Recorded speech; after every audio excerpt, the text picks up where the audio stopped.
এখনো রাত ও দিনের তাপমাত্রা স্বাভাবিকের চেয়ে নিচে। সকাল ও সন্ধ্যায় মনোরম পরিবেশ, ধীরে ধীরে তাপমাত্রা বাড়বে।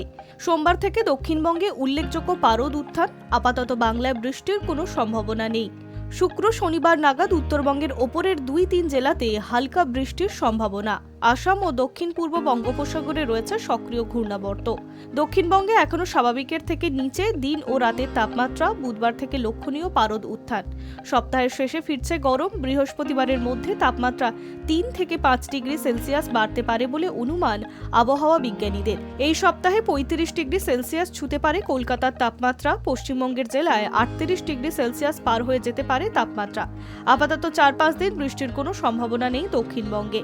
উত্তরবঙ্গে ক্রমশ ঊর্ধ্বমুখী হবে পারদ। 3 দিনে 4 ডিগ্রি সেলসিয়াস পর্যন্ত তাপমাত্রা বাড়তে পারে। বৃহস্পতিবারের মধ্যে তাপমাত্রার পরিবর্তনের পর পরবর্তী 2-3 দিন একই রকম তাপমাত্রা থাকার সম্ভাবনা। শুক্রবার নাগাদ উত্তরবঙ্গের ওপরের দিকে 2-3 জেলাতে আবহাওয়ার পরিবর্তন হতে পারে। শুক্রবার দার্জিলিং, কালিম্পং এবং জলপাইগুড়ি এই 3 জেলাতে মেঘলা আকাশ, বজ্রবিদ্যুৎ সহ হালকা মাঝারি বৃষ্টিপাত হতে পারে।